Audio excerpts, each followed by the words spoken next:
సచివాలయంలో నవరత్నాలు పేదలందరికీ ఇల్లు పట్టాల రిజిస్ట్రేషన్ ప్రక్రియను ఆకస్మిక తనిఖీ చేసిన కలెక్టర్ లక్ష్మీషా. ఇక వార్తల్లోని వివరాలు. రాష్ట్ర ప్రభుత్వం డిఎస్సి పేరిట నిరుద్యోగులను మోసం చేసేందుకు ఓట్ల రాజకీయం చేస్తోందని తెలుగు యువత రాష్ట్ర కార్యదర్శి రవినాయుడు ఆరోపించారు. తిరుపతి ఆర్డీఓ కార్యాలయం ఎదుట యువత ఆధ్వర్యంలో నిరుద్యోగులు నిరసన వ్యక్తం చేశారు. చెవిలో కాలీఫ్లవర్లు పెట్టుకుని నినాదాలు చేశారు. రాష్ట్ర ప్రభుత్వం ఎన్నికలు సమీపించిన నేపథ్యంలోనే డిఎస్సి నోటిఫికేషన్ విడుదల చేసిందని చెప్పారు. ఓట్ల కోసమే నిరుద్యోగులను మోసం చేసేందుకు ఈ నియామకాల భర్తీ చేపట్టారని ఆవేదన వ్యక్తం చేశారు. మెగా డిఎస్సి నోటిఫికేషన్ తక్షణం విడుదల చేయాలని డిమాండ్ చేశారు. జగన్మోహన్ రెడ్డి ప్రతిపక్షంలో ఉన్నప్పుడు 25,000 టీచర్ పోస్టులు నేను అధికారంలోకి వస్తే మెగా ప్రకటిస్తా, ప్రతి ఒక్క బీడీ ఎంఈడీ చేసిన ప్రతి అభ్యర్థిని స్కూల్స్లో టీచర్లుగా చూస్తాను, మీకు మేనమామగా ఉంటానని చెప్పిన జగన్మోహన్ రెడ్డి అధికారంలోకి వచ్చి 4 సంవత్సరాల 11 నెలలు అవుతున్నా ఇంతవరకు ఒక డిఎస్సి అంటే కదా ఒక డిఎస్సి ప్రకటించాల. డిఎస్సి అభ్యర్థులు కానీ, ఆశావహులు కానీ, నిరుద్యోగులు కానీ, యువత కానీ, విద్యార్థులు కానీ గత 4 సంవత్సరాలుగా రోడ్డు మీద ఆర్తనాదాలు పెట్టి నిరసనలు వ్యక్తం చేసి ధర్నాలు చేస్తున్న అసెంబ్లీ సాక్షిగా జగన్మోహన్ రెడ్డి టీచర్ పోస్టులు ఖాళీగా లేవు, ఒక్క స్కూల్లో కూడా ఒక్క పోస్టు కూడా ఖాళీగా లేవు, మేము భర్తీ చేయలేమని చెప్పి ప్రకటించి 9,771 స్కూల్స్ను విలీనం చేసిన ఈ జగన్మోహన్ రెడ్డి ఈరోజు రేపో మాపో ఎలక్షన్ కోర్టు వస్తుందనగా 10 రోజుల ముందు తూతూ మంత్రంగా నోటిఫికేషన్ విడుదల చేయడం ఎంతవరకు సమంజసం? అది కూడా 6,100 పోస్ట్ అంట. ఎప్పుడు నోటిఫికేషన్ విడుదల చేస్తున్నావు? ఎప్పుడు భర్తీ చేస్తావు? ఎప్పుడు ఎగ్జామ్ పెడతావు? ఈ డిఎస్సి మాకొద్దు, మమ్మల్ని మోసం చేసే డిఎస్సి మాకొద్దు, ఓట్ల కోసం ప్రకటించిన డిఎస్సి మాకొద్దంటూ ఈరోజు ఆ డిఎస్సిని తగలబెట్టడం జరిగింది. అదేవిధంగా మా చెవులో పూలు పెట్టద్దండి. ఈరోజు ఒక పక్కేమో ప్రైమరీ స్కూల్స్ని విలీనం చేస్తున్నాం, ఒక పక్కేమో టీచర్ పోస్టులు ఖాళీగా లేవంటున్నావు, ఒక పక్కేమో మళ్ళీ భర్తీ చేస్తానని చెప్పి ప్రకటించావు. గతంలో ఏమో 25,000 పోస్టులు ఖాళీగా ఉన్నాయండి. అంటే ఏది నమ్మాలి?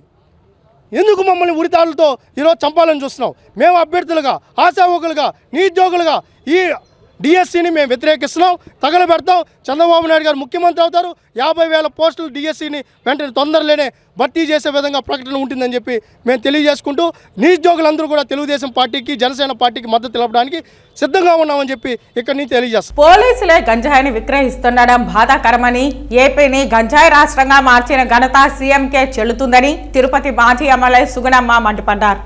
ఎన్నికల సమయంలో ప్రభుత్వం విడుదల చేసింది మెగా డిఎస్సి కాదు, దగా డిఎస్సి అని తిరుపతి మాజీ ఎమ్మెల్యే సుగుణమ్మ పేర్కొన్నారు. ఏపీని గంజాయి రాష్ట్రంగా మార్చిన ఘనత సీఎంకే చెల్లుతుందని పేర్కొన్నారు. పోలీసులే గంజాయిని విక్రయిస్తుండడం బాధాకరమని అన్నారు. ఏపీకి పెట్టుబడులు తీసుకురాలేదు, ఉద్యోగ ఉపాధి అవకాశాలు కరువయ్యాయని పేర్కొన్నారు. రాష్ట్రాన్ని అప్పుల ఆంధ్రప్రదేశ్గా మార్చారని, రాష్ట్ర ప్రజలు టీడీపీ, జనసేన పరిపాలన కోరుకుంటున్నారని తెలిపారు. దొంగ ఓట్లతోనే వైసీపీ నేతలు ప్రతి ఎన్నికల్లోనూ గెలుస్తున్నారని చెప్పారు. దొంగ ఓట్ల వ్యవహారంలో 22 మంది ఉన్నత స్థాయి అధికారులపై ఎన్నికల కమిషన్ చర్యలు తీసుకుందని తెలిపారు. దొంగ ఓట్లు చేర్పిస్తున్న వైసీపీ నేతలకు ప్రభుత్వ అధికారులు సహకరించకండని పేర్కొన్నారు. మీ ఓటు ఉందో లేదో ప్రతి ఒక్కరూ సరిచూసుకోవాలని తిరుపతి వైసీపీ కార్పొరేటర్లు దొంగ ఓట్లను నమోదు చేయించారని తెలిపారు. దొంగ ఓటర్లను గుర్తించి ఎన్నికల కమిషన్ దృష్టికి తీసుకెళ్తామని చెప్పారు. ఈయన విడుదల చేసింది మెగా డిఎస్సి కాదు, దగా డిఎస్సి అని ఈరోజు ఎవరైతే ఈ 50,000 మంది కూడా గత 5 సంవత్సరాల నుంచి కూడా జాబ్ క్యాలెండర్ రిలీజ్ అవుతుందనో, లేదు నిరుద్యోగం ఫిలప్ చేస్తారనో, మరి దగాబడ్డటువంటి ఈ అన్ఎంప్లాయిడ్ అంతా కూడా ఈ రోజున అయ్యో రామచంద్ర అంటూ కళ్ళు పట్టుకొని మరి ఏడుస్తున్నటువంటి ఈ ప్రభుత్వంలో తప్పకుండా ఈ జగన్మోహన్ రెడ్డి దీనికి మరి అనుభవిస్తాడు. ఎందుకంటే అన్ని వర్గాల వారిని కూడా మోసపూరిత మాటలతో మోసం చేసినటువంటి జగన్మోహన్ రెడ్డికి మరి ఇంకా అంతిమ గడియలు ఆసన్నమైనాయి అనేదానికి ఇవన్నీ కూడా నిదర్శనాలు. ఈ రోజున ఎలక్షన్స్ వస్తాయంటే ప్రతి ఏటా నేను జాబ్ క్యాలెండర్ రిలీజ్ చేస్తాను, 2.5 లక్షల ఉద్యోగాలను నేను అందరికీ ఇస్తానని చెప్పి ఇంతవరకు ఒక జాబ్ క్యాలెండర్ కూడా రిలీజ్ చేయకపోగా, ఒక్కరికి కూడా ఉద్యోగం ఇవ్వకపోగా, ఎలక్షన్స్ సమీపిస్తున్నటువంటి సమయంలో మెగా డిఎస్సి అని మరి ఈరోజు దగా డిఎస్సిని విడుదల చేసి ప్రజల్ని, నిరుద్యోగుల్ని మోసం చేసినటువంటి వ్యక్తి జగన్మోహన్ రెడ్డిగా ఈరోజు మనమందరం కూడా చూస్తున్నాం. అదే ఈ రోజున మరి జగన్మోహన్ రెడ్డి ఈ రాష్ట్రాన్ని పెట్టుబడులు తీసుకురాకపోగా ఈ రాష్ట్రానికి మరి ఒక గంజాయి రాష్ట్రంగా తీర్చిదిద్దినటువంటి ఘనత జగన్మోహన్ రెడ్డి గారికే వస్తుంది. ఈరోజు గంజాయి ఎక్కడైనా పట్టుబడిందంటే అది ఆంధ్రప్రదేశ్ రాష్ట్రంలోనే పట్టుబడుతుంది. పేద ప్రజలందరికీ సొంత ఇల్లు ఉండాలనే లక్ష్యంతో రాష్ట్ర ప్రభుత్వం చేపట్టిన నవరత్నాలు పేదలందరికీ ఇల్లు కార్యక్రమంలో భాగంగా పేదలకు ఇచ్చిన ఇంటి పట్టాల రిజిస్ట్రేషన్ల ప్రక్రియను దుర్గసముద్రం సచివాలయాన్ని జిల్లా కలెక్టర్ లక్ష్మీసా తనిఖీ చేసి ఇంటి పట్టాల రిజిస్ట్రేషన్ త్వరితగతిన పూర్తి చేయాలని అధికారులను ఆదేశించారు. శనివారం ఉదయం తిరుపతి రూరల్ పరిధిలోని దుర్గసముద్రం సచివాలయాన్ని జిల్లా కలెక్టర్ ఆకస్మికంగా తనిఖీ చేశారు. నవరత్నాలు పేదలందరికీ ఇల్లు కార్యక్రమం కింద పేదలకు ఇచ్చిన ఇంటి పట్టాలపై సర్వ హక్కులు కల్పించే రిజిస్ట్రేషన్ ప్రక్రియను తనిఖీ చేశారు. పలువురు లబ్ధిదారులతో మాట్లాడి వారికి ఇంటి పట్టా రిజిస్ట్రేషన్ ఆవశ్యకతను వివరించారు. రాష్ట్ర ప్రభుత్వం పేదలందరికీ ఇల్లు ఉండాలనే ఉద్దేశంతో ఇంటి స్థలం లేని వారికి ఇంటి స్థలం ఇచ్చి ఇల్లు కట్టించాలనే సత్సంకల్పంతో ఇచ్చిన ఇంటి పట్టాను లబ్ధిదారుల పేరు మీద రిజిస్ట్రేషన్ చేయించి వారికి సర్వ హక్కులు కల్పిస్తోందని, ప్రతి సంవత్సరం తర్వాత సదరు పట్టాను క్రయ విక్రయం చేసుకునే హక్కు లబ్ధిదారులకు ఉంటుందని తెలిపారు. జిల్లాలో ఈ రిజిస్ట్రేషన్ కార్యక్రమం మిషన్ మోడ్లో జరగాలని అన్నారు. తెలుగుదేశం రాష్ట్రానికి కంపెనీలు తీసుకొస్తే జగన్మోహన్ రెడ్డి రాష్ట్రానికి గంజాయిని తెచ్చాడని తుడా మాజీ చైర్మన్ నరసింహ యాదవ్ ఎద్దేవా చేశారు. తిరుపతి ప్రెస్ క్లబ్లో ఏర్పాటు చేసిన విలేకరుల సమావేశంలో నరసింహ యాదవ్ మాట్లాడారు. యథో రాజా తదా ప్రజ అంటారు. ఆర్థిక ఉగ్రవాది జగన్ పాలకుడు అవడంతో రాష్ట్రంలో వనరులన్నీ దోపిడీకి గురై అరాచకం రాజ్యం ఏలుతోందని ధ్వజమెత్తారు. దేశంలో ఎక్కడ చూసినా గంజాయి పట్టుబడినా దాని మూలాలు ఆంధ్రప్రదేశ్లోనే ఉండడం జగన్ రెడ్డి అరాచక పాలనకు నిదర్శనమని చెప్పారు. అధికార వైకాపా నేతల కనుసంధంలో రాష్ట్రంలో గంజాయి విచ్చలవిడిగా స్మగ్లింగ్ జరుగుతోందని ఆరోపించారు. జగన్ రెడ్డి పాలనలో విచ్చలవిడి గంజాయి స్మగ్లింగ్ వల్ల ఆ గంజాయి మత్తులో పడి యువత జీవితాలు నాశనం అవుతున్నాయని ఆందోళన వ్యక్తం చేశారు. ఇప్పటి వరకు అధికార నాయకులు చేసే గంజాయి స్మగ్లింగ్ ఇప్పుడు పోలీసులు కూడా ఆ అక్రమ వ్యాపారంలోకి రంగప్రవేశం చేశారని పేర్కొన్నారు. ఇంత భారీ ఎత్తున దోపిడీ చేస్తూ, ఇంత భారీ ఎత్తున అక్రమాలకు పాల్పడుతూ, ఏ విధంగా ఇబ్బందులు పాలు చేసి యువతని పెడదాట పట్టించే దాంట్లో వైసీపీ కీలక పాత్ర. 10 మందికి ఉద్యోగాలు తీస్తే, ఒక కంపెనీని తీసుకొని వస్తే వాళ్ళ జీవితాలు బాగుపడతాయి. అలా కాకుండా రాజకీయాల కోసమో లేదా ఇంకో దానికోసమో వాళ్ళని గంజాయికి బానిసలు చేస్తే దీనికి సమాజానికి రేపు మనం ఏమి సమాధానం చెప్తాం, రాజకీయ నాయకులుగా ఉండే వాళ్ళు కానీ పరిపాలన ఉన్న వాళ్ళు కానీ అని ఒకసారి ఇలాంటి పుణ్యక్షేత్రాల్లోనే ఈ విధంగా హత్యల పరంపర కొనసాగుతా ఉంటే దానిపైన నిర్దిష్టంగా కూడా ఎందుకు జరిగింది, ఏమి జరిగింది, ఆ యొక్క నిందితుడు ఏ విధంగా ఉండేటప్పుడు జరిగిన దానిపైన కూడా వాస్తవాల వెలుగులోకి వస్తే మళ్లీ జరిగే పరిస్థితులు ఉండేవి కాదు. కాబట్టి రాష్ట్ర వ్యాప్తంగా కూడా గంజాయి వనం చేసిన జగన్మోహన్ రెడ్డి నీకు గుణపాఠం చెప్పడానికి రాష్ట్రంలో ఉన్న యువత గాని ప్రజలు గాని సిద్ధంగా ఉన్నారు. గంజాయిని సపోర్ట్ చేసే ఈ ముఖ్యమంత్రిని తరిమేయాలి, ఈ యొక్క ప్రభుత్వాన్ని తరిమి కొట్టాలనే విధంగా ఈ రోజు ప్రజలందరూ కూడా ఎదురు చూస్తా ఉన్నారు. ఇకనైనా ఈ గంజాయి ఎక్కడికక్కడ మన రాష్ట్రం నుంచి వదిలిపోతే అవతల రాష్ట్రంలో ఉండే వాళ్ళు పట్టుకుంటా ఉన్నారు. ఈ రాష్ట్రంలో ఉండే పోలీసు వ్యవస్థ ఏమైపోయింది?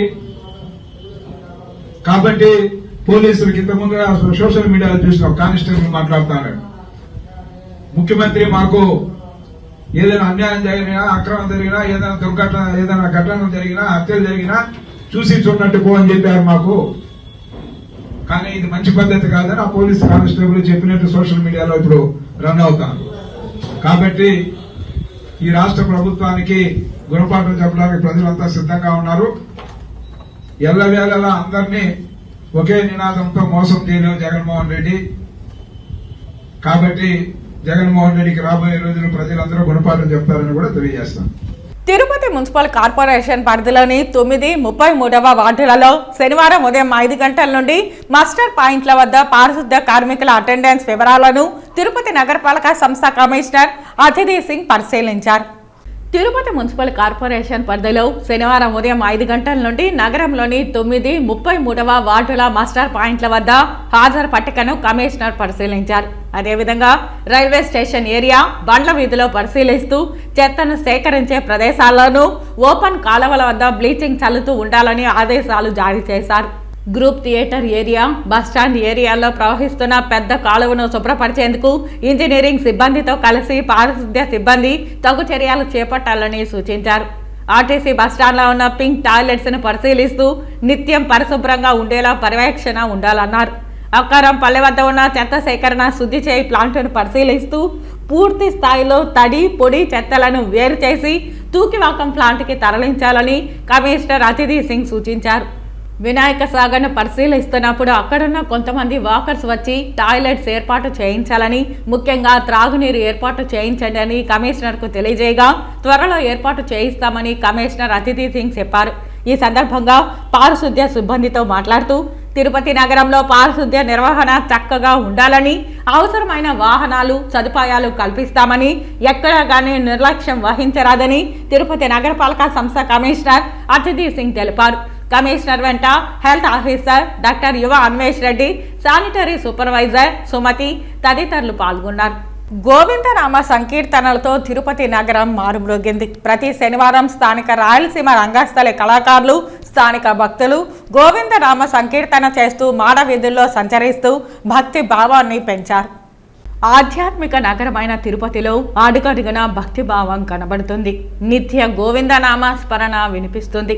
స్థానిక రాయలసీమ రంగస్థలి కళాకారులు ప్రతి శనివారం నగర సంకీర్తన చేయాలని సంకల్పించారు. ఈ క్రమంలో నేటి ఉదయం వేకుజామున స్నానమాచరించి గోవిందనామాలు ధరించి గోవిందనామ సంకీర్తనలు చేస్తూ గోవిందరాజస్వామి ఆలయ మాడవీధుల్లో మంగళ వాయిద్యాల నడుమ పర్యటించారు.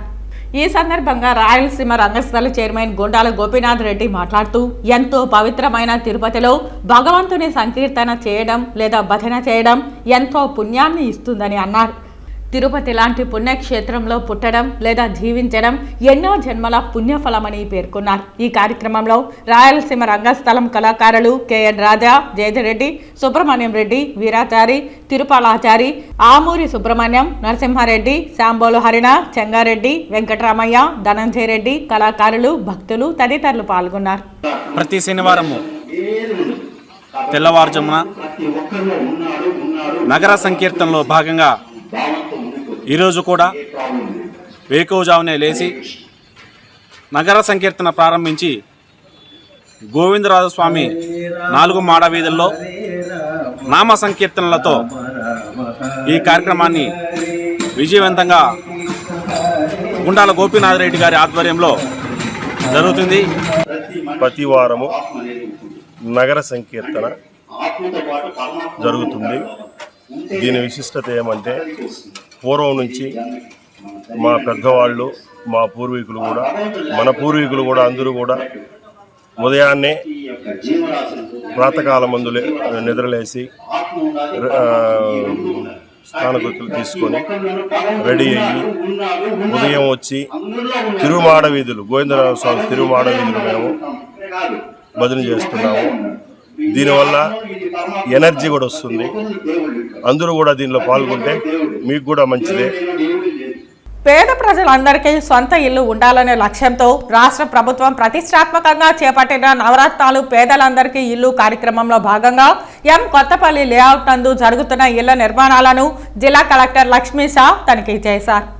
శనివారం ఉదయం చంద్రగిరి నియోజకవర్గ పరిధిలోని కొత్తపల్లి లేఅవుట్ను కలెక్టర్ ఆకస్మిక తనిఖీ చేశారు. ఈ సందర్భంగా కలెక్టర్ మాట్లాడుతూ లేఅవుట్లో తిరుపతి నగరపాలక సంస్థ పరిధిలోని పేదలకు మంజూరైన 5,924 ఇళ్లలో ఆప్షన్ 3 కింద చేపట్టిన 4,786 గృహాలలో పురోగతిలో ఉన్న మిద్దె స్థాయి, పైకప్పు స్థాయిలో ఉన్న 1036 గృహాలను త్వరితగతిన పూర్తి చేసేలా చర్యలు చేపట్టాలని, జల్ జీవన్ మిషన్ కింద ఇంటింటికి కొలాయి ఏర్పాటు పెండింగ్ వాటిని పూర్తి చేసేలా ఉండాలని సంబంధిత అధికారులను ఆదేశించారు.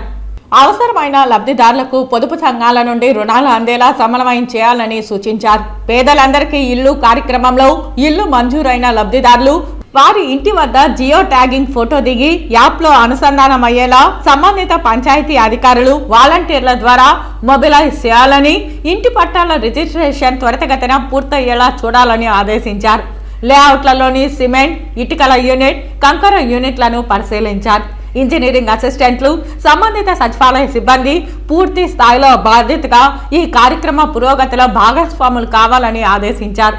ఈ కార్యక్రమంలో తిరుపతి ఆర్డీఓ నిశాంత్ రెడ్డి, జిల్లా గృహ నిర్మాణ శాఖ అధికారి వెంకటేశ్వరరావు, తిరుపతి నగరపాలక సంస్థ ఉప కమిషనర్ అమరయ్య, హౌసింగ్ డిఈలు మోహన్, శ్రీనివాస్, ఆర్డబ్ల్యూఎస్ ఎలక్ట్రిసిటీ అధికారులు, సచివాలయ సిబ్బంది తదితరులు పాల్గొన్నారు. గీతాంజలి విద్యా సంస్థల 23వ వార్షికోత్సవాన్ని తిరుపతి మహతి ఆడిటోరియంలో శనివారం ఘనంగా నిర్వహించారు. ఈ కార్యక్రమానికి ముఖ్య అతిథిగా విచ్చేసిన తిరుపతి రుయా ఆసుపత్రి సూపరింటెండెంట్ డాక్టర్ రవి ప్రభు మాట్లాడుతూ, తెలుగువారి సంస్కృతి ప్రపంచ దేశాలకు ఆదర్శనీయమన్నారు. అలాంటి సంస్కృతిని భావి భారత పౌరులైన విద్యార్థులకు తెలియజేయాలని సూచించారు. నేటి పోటీ ప్రపంచాన్ని తట్టుకునేలా విద్యార్థులు ఉన్నత స్థానాలకు ఎదగాలని సూచించారు. కొత్తగా అందుబాటులోకి వచ్చిన సాంకేతిక నైపుణ్యాన్ని సైతం విద్యార్థులు అందిపుచ్చుకొని ఉన్నత శిఖరాలకు ఎదగాలని పేర్కొన్నారు. ఇస్కాన్ ప్రతినిధి ప్రభు మాట్లాడుతూ, సంపదకు సరి సమానంగా విజ్ఞానాన్ని పెంపొందించుకోవాలంటే మానసిక ప్రశాంతత అవసరమని అన్నారు. అందుకు ఆధ్యాత్మిక రంగం చాలా కీలకంగా వ్యవహరిస్తుందని సూచించారు. పిల్లలకు విలువలను నేర్పించేందుకు ఉపాధ్యాయ బృందంతో పాటు తల్లిదండ్రులు కూడా కృషి చేయాలని అన్నారు. స్కూల్ డైరెక్టర్ ఎన్ మాధవి మాట్లాడుతూ, భావి భారత పౌరులైన పిల్లలకు విలువలతో కూడిన విద్యను అందించాలన్న ఉద్దేశంతో 23 సంవత్సరాల క్రితం గీతాంజలి విద్యా సంస్థలు ప్రారంభించామన్నారు. విద్యార్థులు, తల్లిదండ్రుల సహకారంతో అంచెలంచెలుగా ఎదుగుతూ తిరుపతి నగరంలో 3 బ్రాంచులు ఏర్పాటు చేశామని చెప్పారు. తమ సేవలను మరింత విస్తరింపజేసే ఆలోచనలో భాగంగా రాబో విద్యా సంవత్సరంలో రామచంద్రాపురం వద్ద కూడా నూతన బ్రాంచ్ను ఏర్పాటు చేస్తున్నామని ప్రకటించారు. తమ సంస్థకు సహకరిస్తున్న తల్లిదండ్రులకు కృతజ్ఞతలు తెలిపారు. ఈ సందర్భంగా అనంతరం ఏర్పాటు చేసిన సాంస్కృతిక కార్యక్రమాలలో విద్యార్థులు తమ నృత్య ప్రదర్శనలతో ఆహుతులను ఆకట్టుకున్నారు. ఈ కార్యక్రమంలో ఆ school chairman S Surendra, NGO నాయకులు సురేష్ బాబు, ప్రిన్సిపల్ ఎన్వి రమణ, ఉపాధ్యాయులు, విద్యార్థులు, వారి తల్లిదండ్రులు, పలువురు ప్రముఖులు పాల్గొన్నారు.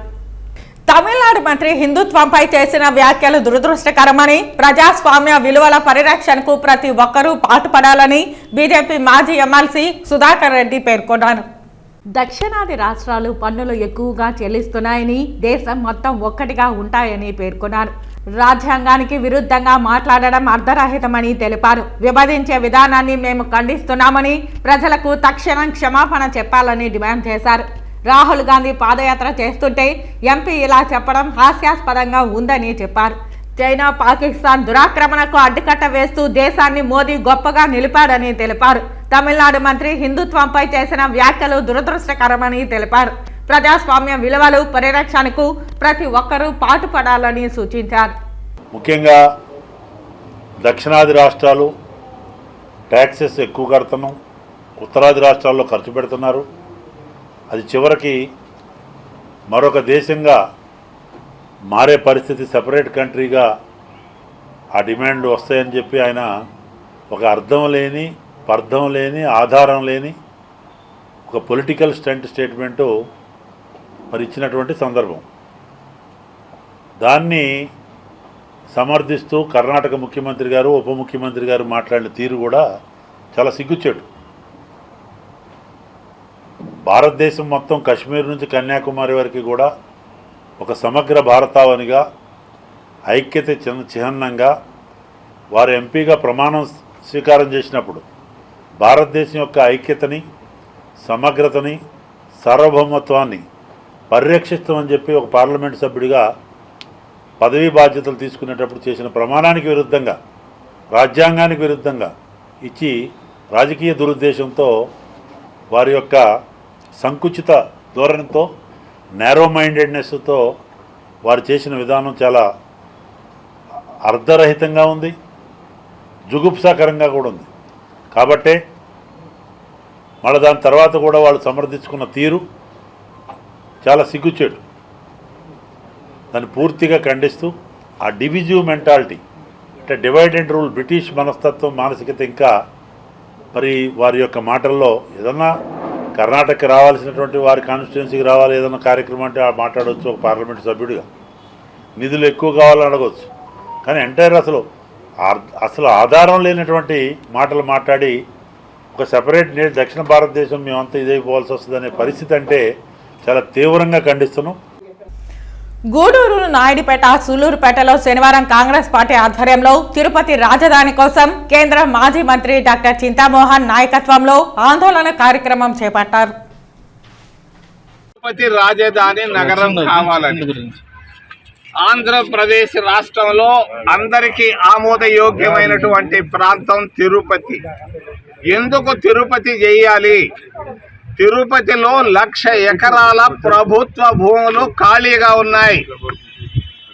డబ్బు ఖర్చు చేయాల్సిన పని లేదు. భూముల కొరగా ఏర్పేట నుంచి రాపూర్ దాకా 1,00,000 ఎకరాల ప్రభుత్వ భూములు ఉన్నాయి.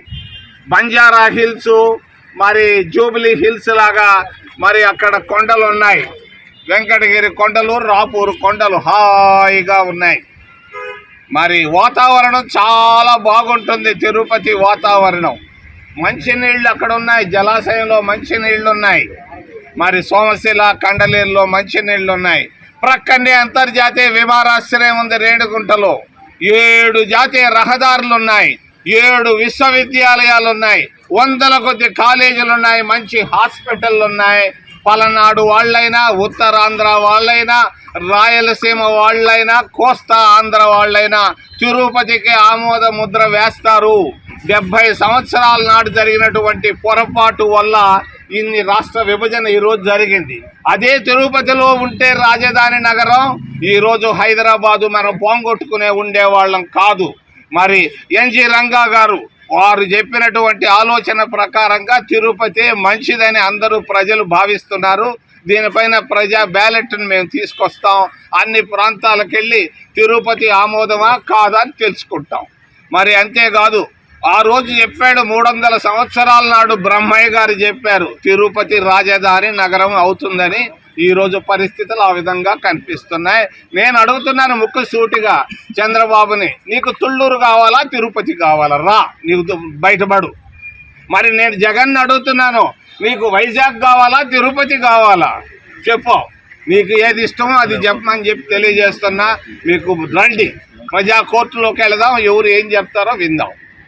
తిరుపతి ఆస్థాన మండపంలో శనివారం శ్రీ వెంకటేశ్వర ధార్మిక సదస్సు వైభవంగా ప్రారంభమైంది. టీటీడీ ధర్మకర్తల మండలి అధ్యక్షులు భూమన కరుణాకర్ రెడ్డి ప్రారంభ ఉపన్యాసం చేశారు.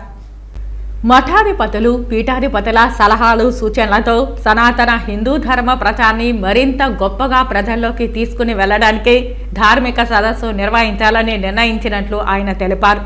తాను తొలిసారి చైర్మన్గా ఉన్న సమయంలో 2 సార్లు ధార్మిక సదస్సులు నిర్వహించి పీఠాధిపతులు, మఠాధిపతుల సూచనలు, సలహాలను స్వీకరించి దళిత గోవిందం, మత్స్య గోవిందం, గిరిజన గోవిందం లాంటి కార్యక్రమాలను నిర్వహించి భగవంతుని భక్తుల చెంతకి తీసుకుని వెళ్లామని చెప్పారు. స్వామివారికి సంకీర్తనలతో సేవ అందించిన అన్నమాచార్య, పురంధర దాసు, కనకదాసు, తరిగొండ వెంగమాంబల పేర్లతో ప్రాజెక్టులు నిర్వహిస్తున్నామని చెప్పారు. తాను తొలిసారి చైర్మన్గా ఉన్న సమయంలో స్వామీజీల సూచనలతోనే ఎస్వీబీసీ ఛానల్ ఏర్పాటు చేసి ధర్మ ప్రచారానికి కొత్త అధ్యాయం ప్రారంభించామని గుర్తు చేశారు. వేద పరిరక్షణ కోసం వేద విశ్వవిద్యాలయం ఏర్పాటు చేశామన్నారు. సనాతన హిందూ ధర్మ ప్రచారాన్ని చిత్తశుద్ధితో ప్రజలకు చేరువ చేస్తున్న టీటీడీ మీద అవాస్తవ విమర్శలు, దాడి జరుగుతోందని కరుణాకర్ రెడ్డి స్వామీజీలకు విన్నవించారు. మీ ఆశీస్సులతో సలహాలు, సూచనలను శాసనంగా భావించి టీటీడీ ధర్మ ప్రచారానికి పునరంకితం అవుతుందని ఆయన స్వామీజీలకు విన్నవించారు. తమ వైపు నుంచి ఏవైనా పొరపాట్లు జరిగి ఉంటే తగిన సూచనలు, సలహాలు ఇస్తే వాటిని సరిచేసుకోవడానికి సిద్ధంగా ఉన్నామని కరుణాకర్ రెడ్డి చెప్పారు. 3 రోజుల పాటు జరిగే ఈ సదస్సు సోమవారం ముగియనుంది. దేశంలోని వివిధ ప్రాంతాల నుండి పీఠాధిపతులు, మఠాధిపతులు హాజరయ్యారు. 3 ద్విచక్ర వాహనాల దొంగలను అరెస్టు చేసి నిందితుల నుండి సుమారు 20,15,000 రూపాయల విలువ గల 41 మోటార్ సైకిళ్లను స్వాధీనం చేసుకున్నట్లు తిరుపతి జిల్లా ఎస్పీ పరమేశ్వర్ రెడ్డి వెల్లడించారు. రేణిగుంట డీఎస్పీ భవ్యకిషోర్ పర్యవేక్షణలో Renigunta police station CI Subba Reddy మరియు ఐడి పార్టీ ప్రత్యేక బృందాలుగా ఏర్పడి రేణిగుంట రైల్వే స్టేషన్ పార్కింగ్ ఏరియాలో మరియు యాత్రికులు రద్దీ ఎక్కువగా ఉన్న ప్రదేశాలలో అనుమానితుల కదలికలపై నిఘా పెట్టారు. ప్రతిరోజు వాహనాలు తనిఖీ చేసే క్రమంలో ఈరోజు Renigunta railway station Venugopalapuram cross వద్ద ముద్దాయిలను గుర్తించి అదుపులోకి తీసుకున్నారు. వీరు రేణిగుంట పోలీస్ స్టేషన్ పరిధిలో 13 మోటార్ సైకిళ్లు, తిరుపతి అలిపిరి పోలీస్ స్టేషన్ పరిధిలో 12 మోటార్ సైకిళ్లను మరియు కోడూరు తదితర ప్రాంతాలలో ముద్దాయిలు మోటార్ సైకిల్ దొంగతనాలకు పాల్పడ్డారు. వీరి వద్ద నుండి సుమారు 20,15,000 రూపాయల విలువగల 41 మోటార్ సైకిళ్లను స్వాధీనం చేసుకున్నారు. Renigunta railway station, Alipiri parking area, Koduru పట్టణం ప్రాంతాలలో పార్కింగ్ చేసి ఉన్న ద్విచక్ర వాహనాలను దొంగతనం చేసి అమ్మేయడమే వీరి నేరవృత్తి. A1, A2 ముద్దాయిలు ఇద్దరిని కోడూరు పట్టణ వాసులే మరియు పాత నేరస్తులుగా గుర్తించారు. A3 కరీం పాత నేరస్తుడు, తమిళనాడు వాసిగా గుర్తించారు. పట్టుబడిన ముద్దాయిలందరూ మద్యం, ఇతర చెడు వ్యసనాలకు అలవాటు పడి దొంగతనాలకు పాల్పడేవారని తెలిపారు. ఉత్తమ ప్రతిభ కనపరిచిన రేణిగుంట DSP భవ్య కిషోర్ని మరియు రేణిగుంట పట్టణ CI సుబ్బారెడ్డిని పోలీసులను జిల్లా SP పరమేశ్వర్ రెడ్డి అభినందించి ప్రశంసా పత్రాలు అందజేశారు. తిరుమల శ్రీవారిని ఈరోజు ఉదయం నైవేద్య విరామ సమయంలో పలువురు పీఠాధిపతులు, స్వామీజీలు దర్శించుకున్నారు. తిరుమల శ్రీవారిని ఈరోజు ఉదయం నైవేద్య విరామ సమయంలో దేవానంద చిన్నజీఆర్ స్వామీజీ, హైదరాబాద్ కుక్కే సుబ్రహ్మణ్యం పీఠాధిపతి, విద్యాప్రసన్న తీర్థులు, వ్యాసరాజు మఠం పీఠాధిపతి విద్యా తీర్థ స్వామీజీ, సత్యానంద ఆశ్రమం పీఠాధిపతి శ్రీహరి తీర్థానంద స్వామీజీ, విశ్వగురు ఆశ్రమం విశ్వయోగి స్వామీజీ, భువనేశ్వరి తీర్థ చిదానంద ఆశ్రమం పీఠాధిపతి సత్యానంద భారతీ స్వామీజీ, కడప బ్రహ్మంగారి మఠం పీఠాధిపతి విరజానంద స్వామీజీ వేరువేరుగా దర్శించుకున్నారు. ఆలయ అధికారులు స్వాగతం పలికి దర్శన ఏర్పాట్లు చేశారు. దర్శన అనంతరం రంగనాయకుల మండపంలో వేద పండితులు వేదాశీర్వచనం అందించగా టీటీడీ అధికారులు తీర్థ ప్రసాదాలు అందజేశారు. తిరుమల శ్రీవారిని ఈరోజు ఉదయం VIP విరామ సమయంలో పలువురు ప్రముఖులు దర్శించుకున్నారు. తిరుమల శ్రీవారిని ఈరోజు ఉదయం VIP విరామ సమయంలో కేంద్ర సహాయక మంత్రి ఎల్ మురుగన్, ఎమ్మెల్సీ రామ్ గోపాల్ రెడ్డి, సినీ నటుడు శివారెడ్డి వేరువేరుగా దర్శించుకున్నారు. వీరికి ఆలయ అధికారులు స్వాగతం పలికి దర్శన ఏర్పాట్లు చేశారు. దర్శన అనంతరం రంగనాయకుల మండపంలో వేద పండితులు వేదాశీర్వచనం అందించగా టీటీడీ అధికారులు తీర్థ ప్రసాదాలు అందజేశారు. వార్తలు ముగించే ముందు ముఖ్యాంశాలు మరోసారి. రాష్ట్ర ప్రభుత్వం DSE పేరిట నిరుద్యోగులను మోసం చేసేందుకు ఓట్ల రాజకీయం చేస్తోంది ఆరోపించిన తెలుగు యువత రాష్ట్ర కార్యదర్శి రవినాయుడు. ముగ్గురు ద్విచక్ర వాహనాల దొంగల అరెస్ట్, నిందితుల నుంచి సుమారు 20,15,000 రూపాయలు విలువగల 41 మోటార్ సైకిళ్లు స్వాధీనం వెల్లడించిన తిరుపతి జిల్లా SP పరమేశ్వర్ రెడ్డి. మఠాధిపతులు, పీఠాధిపతుల సలహాలు, సూచనలతో సనాతన హిందూ ధర్మ ప్రచారాన్ని మరింత గొప్పగా ప్రజల్లోకి తీసుకుని వెళ్లడానికే ధార్మిక సదస్సు వెల్లడించిన టీటీడీ చైర్మన్ భూమన కరుణాకర్ రెడ్డి. దుర్గ సముద్రం సచివాలయంలో నవరత్నాలు, పేదలందరికీ ఇల్లు పట్టాల రిజిస్ట్రేషన్ ప్రక్రియను ఆకస్మిక తనిఖీ చేసిన కలెక్టర్ లక్ష్మీషా. ఈ వార్తలు ఇంతటితో సమాప్తం. నమస్కారం.